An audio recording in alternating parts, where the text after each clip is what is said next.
लोकसभा चुनाव के नतीजों के बाद जिनको भी लग रहा था कि अब आगे क्या ही कर पाएंगे, दिल्ली चुनाव के नतीजों के बाद पीएम मोदी ने क्लियर कर दिया कि न तो देश के विकास की रफ्तार कम होगी, न सनातन छूटेगा और न देश और सनातन के खिलाफ जाने वाले लोग छोड़े जाएंगे। और अब तो मोदी, योगी और बागेश्वर बाबा की तिकड़ी इस काम में लग चुकी है।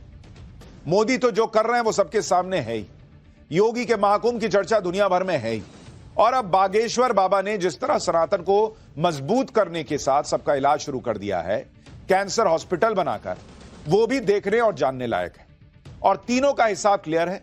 नारा एक है तो सेफ है, बटेंगे तो कटेंगे। इधर सनातन विरोधियों को निपटाया जा रहा है, उधर पीएम मोदी निकल गए नए प्रोजेक्ट्स को देखने के लिए, विकास का काम देखने के लिए, यानी सनातन का काम भी और साथ साथ विकास का काम भी।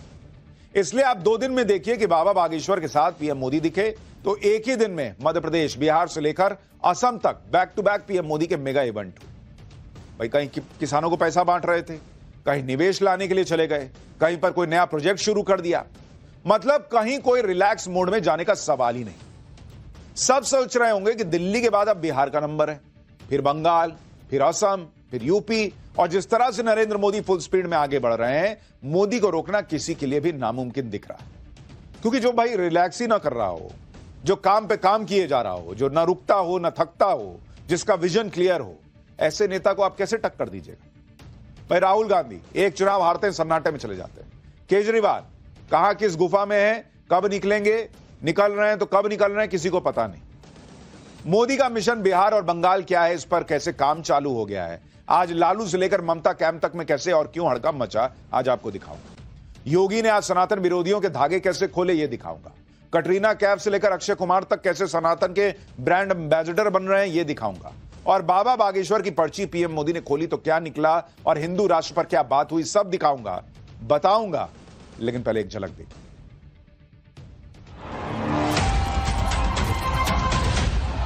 ये जंगल राज वाले महाकुंभ को ही गाली दे रहे हैं। भारतीय जनता पार्टी ने सबसे ज्यादा धर्म को ठेस पहुंचाई है। हमने आपकी तरह आस्था के साथ खिलवाड़ नहीं किया। एकता का महाकुंभ है और आप ऐसे ही सत्ता में रहें ताकि भारत ऐसे ही विकास करता रहे।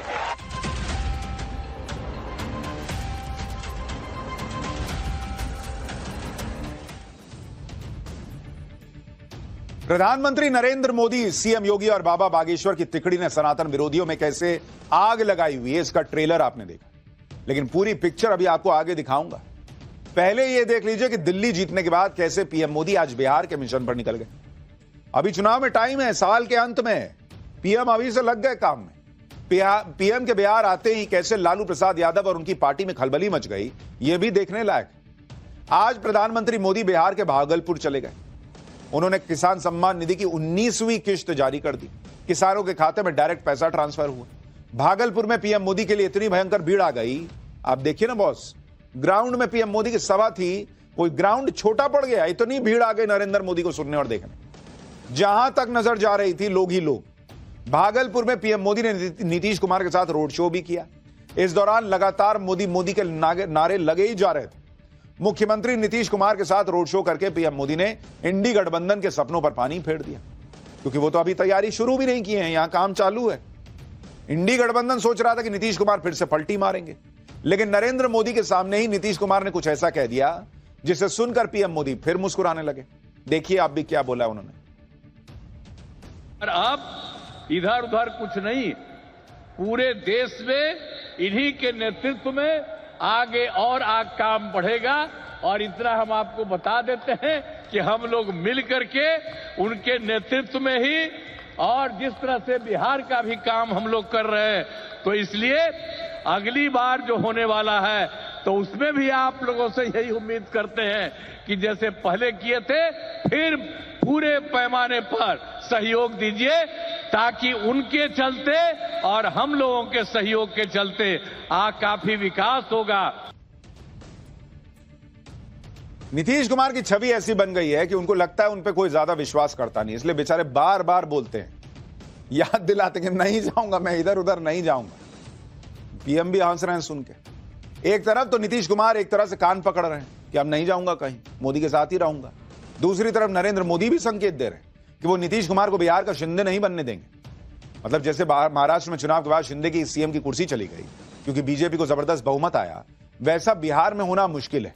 बिहार में नरेंद्र मोदी और नीतीश कुमार की जोड़ी है और यह जोड़ी बनी रहेगी। आज खुद पीएम मोदी ने नीतीश कुमार को लाडला बता दिया। एक तरफ नीतीश को लाडला बताया तो दूसरी तरफ जंगलराज की बात करके लालू प्रसाद की पार्टी को भी उधेड़ दिया। यानी उन्होंने ये कह दिया कि भाई बिहार में नीतीश कुमार बड़े भाई की भूमिका में रहे हमेशा। भाई शिंदे तो उस वक्त बन गए सीएम, लेकिन बीजेपी बड़े भाई की भूमिका में हमेशा महाराष्ट्र में रही थी। तो जब जीती सीटें तो उसने शिंदे को हटना पड़ा, लेकिन नीतीश कुमार के साथ ऐसा नहीं होगा। यह आज पीएम मोदी ने संकेत दे दिया। सुनिए एक बार। बिहार के लोकप्रिय एवं बिहार के विकास के लिए समर्पित हमारे लाडले मुख्यमंत्री नीतीश कुमार जी, बिहार के लोकप्रिय एवं बिहार के विकास के लिए समर्पित हमारे लाडले मुख्यमंत्री नीतीश कुमार जी, गांव-गांव से श्रद्धालु एकता के इस महाकुंभ होकर आ रहे हैं। लेकिन ये जंगलराज वाले महाकुंभ को ही गाली दे रहे हैं। महाकुंभ को लेकर भद्दी बातें कर रहे हैं। राम मंदिर से चिढ़ने वाले लोग महाकुंभ को भी कोसने का कोई मौका नहीं छोड़ रहे हैं। मैं जानता हूं महाकुंभ को गाली देने वाले ऐसे लोगों को बिहार कभी भी माफ नहीं करेगा। प्रधानमंत्री मोदी के बिहार दौरे से लालू यादव और कांग्रेस दोनों की नींद उड़ गई। महागठबंधन वालों को लग रहा है कि पीएम मोदी बिहार में उनका गेम बिगाड़ देंगे और इसलिए पीएम मोदी के दौरे पर हमले हो रहे हैं। लालू यादव और तेजस्वी यादव किस तरह से अग्रेसिव हो गए, किस तरह से बातें कर रहे हैं, क्या कह रहे हैं। भाई ट्वीट भी हो रहा है, बयान भी हो रहा है। प्रधानमंत्री आज बिहार में इसलिए हैं, बिहार में आज इसलिए बिहार में झूठ और जुमलों की बरसात होगी। ये लालू यादव के ट्विटर अकाउंट से ट्वीट हो रहा है। इस तरह की बातें की जा रही।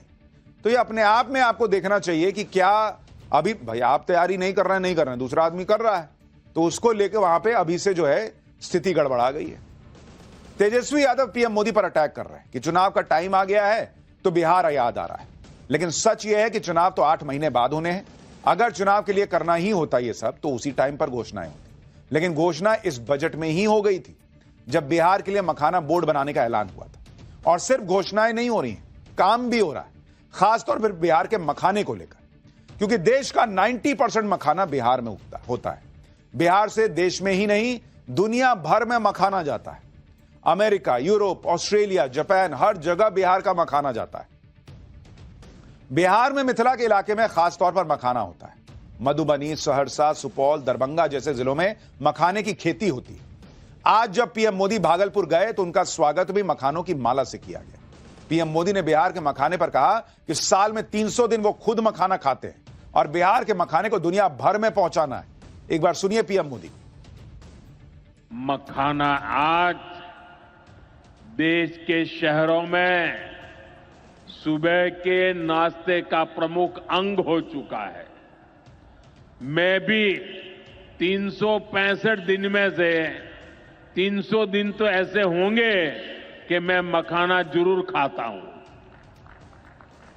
ये एक सुपर फूड है जिसे अब दुनिया के बाजारों तक पहुंचाना है। इसलिए इस वर्ष के बजट में मखाना किसानों के लिए मखाना बोर्ड बनाने का ऐलान किया गया है। सिर्फ बिहार के मखाने की बात नहीं है। एक ही दिन में पीएम मोदी ने बिहार के विकास के लिए क्या क्या किया और कौन कौन से प्रोजेक्ट शुरू किए वो भी देखिए। 9 करोड़ से ज्यादा किसानों को 22,000 करोड़ रुपए की राशि दी गई। राष्ट्रीय गोकुल मिशन के तहत उत्कृष्टता केंद्र का उद्घाटन हुआ। बरौनी में दुग्ध उत्पादन संयंत्र का उद्घाटन किया गया। 526 करोड़ की कई रेल परियोजनाओं का उद्घाटन हुआ। पीएम मोदी जब विकास की बात करते हैं तो उसमें चुनावी फायदा नहीं देखते। बिहार में किसान सम्मान निधि और दूसरी परियोजनाओं की शुरुआत पीएम मोदी ने की, जबकि उससे पहले आज ही भोपाल में ग्लोबल इन्वेस्टर समिट का भी उद्घाटन किया। भोपाल के इस इवेंट में एक और गजब की बात हुई। दरअसल पीएम मोदी इस इवेंट में देरी से पहुंचे और इसके लिए प्रधानमंत्री मोदी ने लोगों से माफी भी मांगी। उसके बाद पीएम मोदी ने बताया कि वो जानबूझकर देर से आए। सब हैरान रह गए कि पीएम जानबूझकर देर से आए। एक होता है कि भाई देरी हो गई, वो कह रहे मैं जानबूझ के देर से आया, लेकिन जानबूझ के क्यों देर से आए जब पीएम ने इसकी वजह बताई तो लोग सुन के दंग रह गए। आप भी सुनिए। मुझे यहां आने में विलंब हुआ, इसके लिए आप सबकी क्षमा चाहता हूं। विलंब इसलिए हुआ क्योंकि कल जब मैं यहां पहुंचा तो एक बात ध्यान में आई कि आज 10वीं और 12वीं के छात्रों की एग्जाम है और उसका समय और मेरा राजभवन से निकलने का समय क्लैश हो रहा था और उसके कारण संभावना थी कि सिक्योरिटी के कारण अगर रास्ते बंद हो जाए तो बच्चों को एग्जाम देने के लिए जाने में कठिनाई हो जाए और ये कठिनाई न हो, बच्चे सब एक बार अपने एग्जामिनेशन सेंटर पर पहुंच जाए, उसके बाद ही मैं राजभवन से निकलूं, ऐसा मैंने सोचा। उसके कारण मैंने निकलने में ही 15-20 मिनट लेट कर दिया। आप सोचिए बॉस कि प्रधानमंत्री मोदी किस लेवल पर जाकर सोचते कि बच्चे एग्जाम सेंटर में लेट ना हो जाएं, कोई कहीं मेरे रूट लगता है भाई प्राइम मिनिस्टर निकलते हैं तो उस ट्रैफिक में ना फंस जाए, किसी का रास्ता ना रुके, किसी का पेपर जो है वो गड़बड़ा ना जाए। इसके लिए उन्होंने अपने निकलने का प्रोग्राम डिले कर दिया, क्योंकि पीएम कहीं निकलते तो सिक्योरिटी की वजह से रूट डाइवर्ट होते, कई रूट कुछ देर के लिए बंद हो जाते। लेकिन पीएम को पता था कि बच्चों के पेपर होने हैं और बच्चों का एग्जाम ज्यादा जरूरी है, इसलिए बच्चों को दिक्कत ना हो तो अपना प्रोग्राम आधा घंटा लेट कर दो। लेकिन दिक्कत अब उन लोगों को होने वाली है जो सनातन पर सवाल उठाते हैं और सनातन का मजाक उड़ाते हैं, क्योंकि सनातन विरोधियों की बैंड बजाने के लिए एक तिकड़ी तैयार हो गई। इस तिकड़ी में प्रधानमंत्री मोदी तो हैं ही, मुख्यमंत्री योगी तो हैं ही और अब बागेश्वर बाबा भी। सनातन विरोधी तो तब से जल भुन रहे हैं जब से पीएम मोदी बागेश्वर बाबा के मंच पर पहुंच गए। वहां क्या क्या हुआ आपको दिखाऊंगा, हिंदू राष्ट्र पर क्या बात हुई है, इसका क्या जवाब दिया बागेश्वर बाबा ने, यह भी बताऊंगा। लेकिन आज सीएम योगी ने कैसे महाकुंभ पर सवाल उठाने वालों की क्लास लगाई, पहले वो देखिए। मुख्यमंत्री योगी ने आज एक ही लाइन में अखिलेश यादव के सारे एजेंडे को धो दिया। सीएम योगी ने किस फायर ब्रांड अंदाज में बिना नाम लिए सनातन विरोधियों को जवाब दिया है, एक बार वो भी सुनिए। किसी ने सच कहा कि महाकुंभ में जिसने जो तलाशा उसको वह मिला, गिद्धों को केवल घास मिली, सूअरों को गंदगी मिली, संवेदनशील लोगों को रिश्तों की खूबसूरत तस्वीर मिली, आस्थावानों को पुण्य मिला, सज्जनों को सज्जनता मिली, गरीबों को रोजगार मिला, अमीरों को धंधा मिला, श्रद्धालुओं को साफ सुथरी व्यवस्था मिली, पर्यटकों को अव्यवस्था मिली, सद्भावना वाले लोगों को जाति रहित व्यवस्था मिली, भक्तों को भगवान मिले,